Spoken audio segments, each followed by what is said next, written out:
Hi friends. பாருங்க, இது வந்து அரிசி உமி நல்லா மக்க வச்சது. இது வந்து வேப்பம் புண்ணாக்கு. ஆல்ரெடி இந்த அரிசி உமியிலே மண்புழு உரம் மிக்ஸ் பண்ணி தான் மக்க வச்சிருக்கோம். ஸோ எந்த உரம் வந்து நம்ம ஆட் பண்ண போறதில்ல. வேப்பம் புண்ணாக்கு ஒரு 2 கைப்பிடி நம்ம சேர்க்க போறோம். ஸோ இன்னைக்கு செம்பருத்தி செடி ஒரு 3 செடிய ரீபாட் பண்ண போறோம். நெறைய பேர் கேட்டுட்டு இருந்தீங்க செம்பருத்தி செடிய பத்தி. ஸோ நீங்க கடையில வாங்கிட்டு வர செடிக்கும் இதே மாரி தான். கொஞ்சம் வேப்பம் புண்ணாக்கும், போன் மீலும் கலந்து நீங்க பாட் பண்ண வேண்டியது. ஸோ நீங்க பாட்டிங் சாயில் எடுத்துக்கிட்டா, நான் இத அரிசி உமியில நான் செய்றேன் நானு. இது பாருங்க, போன் மீலு ஒரு 2 கைப்பிடி எடுத்துக்கிறேன். நீங்க வந்து பாட்டிங் சாயில் உங்ககிட்ட அரிசி உமி இல்ல அப்டின்னா, 1:1:1 அப்படிங்கிற ரேஷியோல எடுத்துக்கலாம். கொஞ்சம் மண்ணு, கோகோ பீட்டு, கம்போஸ்ட் எடுத்துட்டு, கொஞ்சம் வேப்பம் புண்ணாக்கு, போன் மீலும் கலந்துக்கிறலாம். ஸோ நான் ஏன் அரிசி உமி வைக்கிறேன் அப்டின்னா, லைட் வெயிட்டு. 2வது அரிசி உமி திருப்பி திருப்பி உங்களுக்கு நல்லா மக்க மக்க உங்களுக்கு சத்து கொடுக்கும். ஸோ இந்த செடிய ரீபாட் பண்ண போறேன். இந்த செடியும் ரீபாட் பண்ண போறேன். ஒரு சின்ன செடி, அதுவும் வந்து செம்பருத்தி. 3 செடிய இன்னைக்கு ரீபாட் பண்றத காமிச்சர்றேன் உங்களுக்கு. ஸோ கடையில நீங்க வாங்கிட்டு வந்தாலும் இந்த மாரி தான் பண்ணணும். பாருங்க, ரொம்ப லைட் வெயிட்டு. அரிசி உமி மக்க மக்க உங்களுக்கு வந்து சத்து குடுத்துக்கிட்டே இருக்கும். செடி ரொம்ப ஹெல்த்தியா வளருது. ஸோ நான் எல்லா பழச்செடிகளும் சப்போட்டா, இப்போ ஆரஞ்சு எல்லாமே 2, 3 செடிகளெல்லாம் நான் இப்படி தான் ரீபாட் பண்ணியிருக்கேன். நல்ல ஒரு எஃபெக்ட் கிடைக்குது உங்களுக்கு. ஸோ அடியில நீங்க ஒரு தொட்டிக்கு அடியில நீங்க கல்லோ, ஏதோ இந்த ட்ரைனேஜ் ஹோல்ஸ மறைச்சுக்கலாம். தெர்மாக்கோல் இந்த மாரி வேஸ்ட் தெர்மாக்கோல் இருந்தா கூட நீங்க வச்சுக்கலாம். ஸோ இந்த செடிய நம்ம வாங்கிட்டு வரும்போது ஒரே ஒரு குச்சி தான் வாங்குனேன். வைக்கும்போது 6 இன்ச் பாட்டு, அதுக்கப்புறம் 8 இன்ச்சு, அப்புறம் 10 இன்ச்சு அந்த மாதிரி தான் மாத்தி மாத்தி வச்சேன். இப்போ 14 இன்ச்ல வச்சுடுறேன் நானு. ஸோ வச்சுட்டோம்னா செடி வந்து சீக்கிரம் பெருசாயிடும். ஸோ இது வந்து 10 இன்ச் பாட்ல இருக்கு. வேர் வந்து நம்ம அப்படியே எடுத்து இத வேற எதுவும் நம்ம கட் பண்ண போறதில்ல. அப்படியே வைக்க போறோம். ஸோ நெறைய வேர் விட்டுருக்கு. பாருங்க. இந்த செடிய நம்ம அப்படியே எந்த டிஸ்டர்ப் இல்லாம அப்படியே நம்ம வச்சிரலாம். ஸோ நெக்ஸ்ட் இயர் வந்து இத ரூட் ப்ரூன் பண்ணிரலாம்.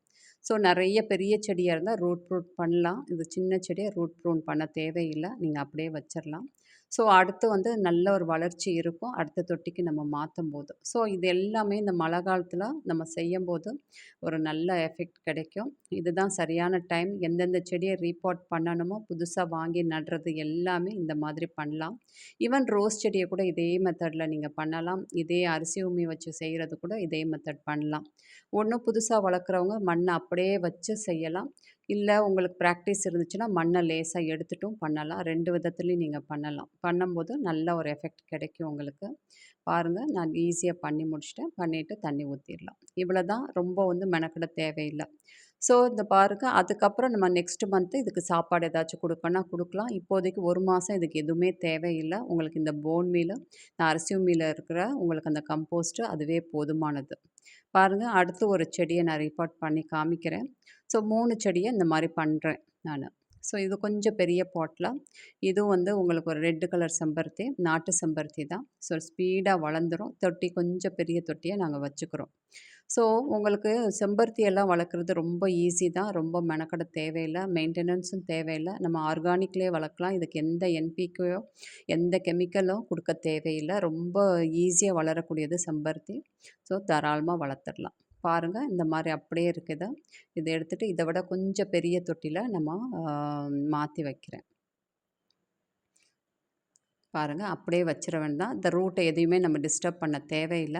ஸோ நம்ம வந்து நல்ல ஒரு இத நெக்ஸ்ட் இயர் வந்து இத ரீபாட் பண்ணும்போது வேற எல்லாத்தையுமே ட்ரிம் பண்ணிட்டு, அந்த மாரி நம்ம பண்ணலாம். இப்போ இத எதுவுமே செய்ய தேவையில்ல. அப்படியே நம்ம நட்டிரலாம். ஸோ செம்பருத்தி, ஹைபிரிட் செம்பருத்தி, நாட்டு செம்பருத்தி நெறைய வெரைட்டிஸ் இருக்கு. ஸோ இப்போ நெறைய நர்சரியில நெறைய செடிகள் கிடைக்கும். தாராளமா நீங்க வாங்கி வைக்கலாம். இந்த மாதிரி நீங்க பண்ணலாம். ஸோ இதுக்கெல்லாம் மைக்ரோ நியூட்ரியன்ட் நீங்க ரோசஸ்க்கு ஸ்ப்ரே பண்றம்போது, நீங்க இதுக்கும் சேர்த்து மைக்ரோ நியூட்ரியன்ட் ஸ்ப்ரே பண்ணிடலாம்.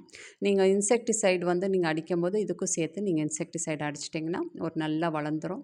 எந்த ஒரு பிரச்சனை இல்லாத செடி. ரொம்ப இன்செக்ட்ஸ் எல்லாம் ரொம்ப தாக்காது. மெயினா மாவுப்பூச்சி மட்டும் தான் வரும். செம்பருத்திய பொறுத்தவரைக்கும் மாவுப்பூச்சி மட்டும் தான் வரும். வேற அந்த அளவுக்கு எந்த இன்செக்ட்ஸும் வராது. ஸோ நீங்க இந்த ரோசஸ்க்கு ஏதாச்சும் நீங்க மருந்து அடிக்கும்போது, அதுக்கும் கொஞ்சம் நீங்க அடிச்சிட்டிங்கன்னா, ஈஸியா வளர்ந்துரும். பாருங்க, எப்பயுமே இந்த மாரி பாட் பண்ணும்போது, உங்களுக்கு அடியில அந்த ஏர் பாக்கெட்ஸ் இல்லாம நல்லா அழுத்தி விட்டுறணும். அந்த மாரி இருந்துச்சுன்னா தான் உங்களுக்கு ஃபங்கஸ் மாரி இஷ்யூஸ் வந்துரும். எந்த செடியும் நடும்போதும் இந்த மாதிரி நீங்க செய்யணும். பாருங்க, நட்டிட்டோம். ரொம்ப ஈஸியா நம்ம பிளான் பண்ணியாச்சு.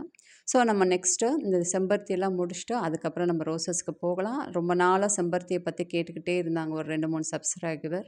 நான் வந்து சரி இன்னைக்கு செஞ்சேன். செய்றத அப்படியே காட்டிடலான்னு நெனச்சேன். ஸோ இத கட்டிங்ஸ் மூலியமாவே ஈஸியா வளர்க்கலாம். ஒரு குச்சி உங்களுக்கு பக்கத்துல எங்கேயாச்சும் கிடைச்சுச்சுன்னா கூட நீங்க வாங்குனீங்கன்னா, நீங்க அப்படியே கொக்கோ பீட்ல ஊன்னீங்கன்னா ஈஸியா வளர்ந்துரும். அத கூட நான் உங்களுக்கு காட்டுறேன். ஸோ இன்னைக்கு இந்த வீடியோல இது கம்ப்ளீட்டா பாட்டிங் மட்டும் காமிச்சுட்டு, நாளைக்கு கட்டிங்ஸ்ல எப்படி வளர்க்குறத வந்து ஈஸியா நம்ம ஒரு குச்சிய கட் பண்ணிவிட்டு ஈஸியாக வளர்த்து காட்டிடலாம். ஸோ பாருங்கள் இது எல்லாத்தையுமே நான் கட் பண்ணிடுறேன். ஏன் கட் பண்ணுறேன்னா இதை வந்து ரூட் ப்ரூன் பண்ண போகிறேன். ரூட் ஃபுல்லாகவே இதை வந்து எடுத்துட்டு அப்புறம் தான் நம்ம பாட் பண்ண போகிறோம். ஸோ ரூட் ப்ரூன் பண்ணும்போது இதெல்லாம் ஆட்டோமேட்டிக்காக நமக்கு வந்து உதிர்ந்துரும். ஸோ நம்ம இதோட ஹைட்டு இதோட அகலத்தை எல்லாத்தையுமே நம்ம கட் பண்ணி எடுத்துடலாம். எடுத்துட்டு நம்ம ரூட்டெல்லாம் ப்ரூன் பண்ணிவிட்டு நம்ம நட்டினோம்னா இது ஈஸியாக தழுத்து வந்துடும். செம்பருத்தியை பொறுத்தவரைக்கும் ஈஸியாக வேர் விட்டு வளர்ந்துடும். உங்களுக்கு சீக்கிரம் சீக்கிரம் பாண்ட் ஆகிடும். ஸோ பெரிய தொட்டியில் வைக்கிறது பெட்டர். பாருங்கள் ஈஸியாக எடுத்துடலாம். இது நாங்கள் வச்சு போன வருஷம் இந்த தொட்டியில் வச்சோம். ஒரு குச்சி மாதிரி தான் வாங்கிட்டு வந்து நான் ஸ்டெப் பை ஸ்டெப்பாக தான் இந்த செடியை வளர்த்தேன். பக்கத்தில் ஒருத்தவங்க கொடுத்தாங்க ஒரு குச்சி. அது அப்படியே ஸ்டெப் பை ஸ்டெப்பாக வளர்ந்து இவ்வளோ பெருசாக வந்துருச்சு. பாருங்கள் இது எல்லாமே நாட்டு செம்பருத்தி தான். வேர் இந்த அளவுக்கு இருக்குது. ஸோ கொஞ்சம் நம்ம எடுத்து விட்டுறலாம். அப்படியே இருந்துச்சுன்னா இன்னும் பெரிய தொட்டிக்கு நம்ம போகணும் தேவையில்லை. இவ்வளோ வேர் இருக்குது. பாதியாக நம்ம கட் பண்ணி எடுத்துடலாம். ஸோ ரோசஸை கூட இப்படி தான் நம்ம ஒரு வருஷத்துக்கு மேலே ஆயிடுச்சுன்னா இந்த மாதிரி தான் ப்ரூன் பண்ணணும். ஒரு 14 இன்ச்சுக்கு மேலே தொட்டியில் எல்லாமே அந்த வேரெல்லாம் கட் பண்ணிவிட்டு அதுக்கப்புறம் அப்படியே வச்சு அப்படியே வளர்த்துடலாம். தொட்டிக்குள்ளே நம்ம 14 இன்ச்சுக்கு மேலே போக தேவையில்லை. உங்களுக்கு இந்த வேரெல்லாம் தேவையில்லாத வேர் இது இருந்துச்சுன்னா உங்களுக்கு க்ரோத் இருக்காது. ஃபுல்லாகவே உங்களுக்கு பாண்ட் ஆயிடுச்சு. நம்ம கட் பண்ணி எடுத்துடலாம். 2வது இது வந்து மழை காலம். மழை காலத்தில் இந்த மாதிரி ஒர்க்கெல்லாம் ஈஸியாக நீங்கள் பண்ணிட்டீங்கன்னா ஈஸியாக செடி வளர்ந்துடும், பிக்கப் ஆகிடும். பாருங்கள் ரூட்டு எல்லாத்தையுமே கட் பண்ணி எடுத்துட்டேன். இந்த சைடில் இருக்கிறது எல்லாத்தையுமே மண்ணெல்லாம் கொஞ்சம் ஊற்றி விட்டுட்டு எந்த ஒரு இஷ்யூஸ் வராது நீட்டாக நீங்கள் எடுத்து விட்டுடலாம். எடுத்துகிட்டு கொஞ்சம் கட்டர் வச்சுட்டு எல்லாத்தையும் கட் பண்ணி எடுத்துகிட்டு நீங்கள் அப்படியே திருப்பி ரீபாட் பண்ணிடலாம். ஸோ பாட்டிங் மிக்ஸ் நீங்கள் சூஸ் பண்ணிக்கிறலாம். முடிஞ்ச அளவுக்கு உங்களுக்கு கொஞ்சம் லைட் வெயிட்டு நல்ல காற்றோட்டம் போகிற மாதிரி ஈஸியாக இருக்கிற பாட்டிங் மிக்ஸ் யூஸ் பண்ணிக்கோங்க. ஸோ நீங்கள் நார்மலாக யூஸ் பண்ணுறவங்க வந்து சாயில் கம்போஸ்ட்டு உங்களுக்கு வந்து கொக்கோ பீட் ஈஸியாக இருக்கும். ஸோ இந்த அரிசி உமி வச்சுருக்கவங்க மக்க வச்சு இருந்துச்சுன்னா நீங்கள் இதை யூஸ் பண்ணிக்கலாம். ஸோ அரிசி உமியில் எதுவுமே மண் கூட நான் கலக்கலை. வெறும் பிளெயின் அரிசி உமி தான். அதுவே நல்லா மக்கி மண் மாதிரி தான் இருக்குது. வெயிட்லெஸ்ஸாக இருக்கும். உங்களுக்கு ஈஸியாக நல்லா வேர் போகிறதுக்கு ரொம்ப ஈஸியாக இருக்கும். ஆனால் மக்க வைக்கணும். அதை மட்டும் நீங்கள் பார்த்துக்கோங்க. மக்க வச்சுட்டு அரிசி உமியை யூஸ் பண்ணுங்கள். ரோஸ் செடிக்கும் தாராளமாக அரிசி உமி யூஸ் பண்ணலாம். இப்போ நான் நிறைய ரோஸ் செடியை அரிசி உமியில் பாட் பண்ணியிருக்கேன். அடுத்து கூட ஒரு செடி வந்து நர்சரி செடியை அரிசி உமியில் எப்படி வைக்கிறதுங்கிறது கூட திருப்பி 1 செகண்ட் காட்டுறேன் உங்களுக்கு. பாருங்கள் எல்லாத்தையுமே கட் பண்ணி எடுத்தாச்சு. ஸோ இந்த தொட்டிலையும் அடியில் கொஞ்சம் தெர்மாக்கோலை வச்சுட்டு நீங்கள் அப்படியே பாட் பண்ணிடலாம். இது வந்து வேஸ்ட்டு. நீங்கள் உரத்தில் கூட போட்டிங்கன்னா அது அப்படியே மக்கிரும் உங்களுக்கு. பாருங்கள் எவ்வளோ லைட் வெயிட் நல்லா மக்கிருச்சு. இப்போ ஒரு 4 மாதமாக நான் இந்த அரிசி உமியை வந்து உங்களுக்கு ஆரம்பத்தில் காமிச்சிருப்பேன் எப்படி மக்க வைக்கணும்னு. நல்லா வந்து உங்களுக்கு WDC வந்து OWDC தொளித்து மக்க வச்சுருக்கேன். பாருங்கள் ஈஸியாக வச்சுட்டு இந்த பாட்டு இது இன்னும் 1 வருஷம் வரைக்கும் தாராளமாக இந்த செடி தாங்கும் இந்த பாட்டுக்குள்ளே. அடுத்த வருஷம் திருப்பி இந்த மாதிரி ரூட்டை ட்ரிம் பண்ணிவிட்டு நம்ம வச்சிடலாம். இப்போ வருஷம் ரூட் ட்ரிம் பண்ணும்போது செடி வாட்டுக்கு மேலே வளர்ந்துக்கிட்டே இருக்கும். நம்ம பாட்டை மாற்ற தேவையில்லை. இதுதான் ஃபைனல் பாட் இந்த செடிக்கு. இந்த செடியில் அப்படியே வச்சு நம்ம வளர்த்துட்டே போகலாம். ஸோ மெயினாக மைக்ரோ நியூட்ரியன்ட் கண்டிப்பாக வேணும். எல்லா செடிகளுக்கும் அதை நீங்கள் கொடுத்தீங்கன்னா இன்றைக்கி காலையில் கூட வீடியோவில் சொல்லியிருப்பேன். ரொம்ப முக்கியம் மைக்ரோ நியூட்ரியண்ட்டில் எல்லா சத்தும் நம்ம NPKயில் இல்லாத சத்து கொஞ்சம் கொஞ்சம் மைக்ரோ நியூட்ரியண்ட்டில் அயன், மேக்னீஸ், ஜிங்க் எல்லாமே இருக்குது. செடிக்கு அது கிடைக்கும்போது நல்ல ஒரு கலர் கிடைக்கும். அதே மாதிரி எப்சம் சால்ட்டை நீங்கள் ஸ்ப்ரே பண்ணலாம் தாராளமாக.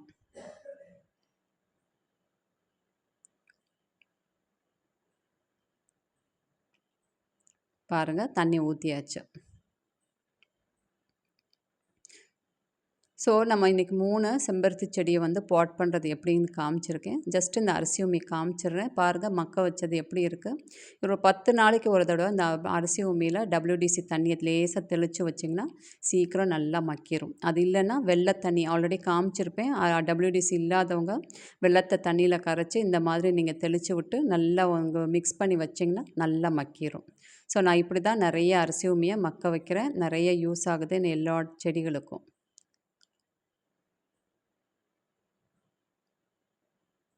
ஸோ பாருங்கள், நல்லா இது மாதிரி செஞ்சு வச்சிடலாம். Thank you friends.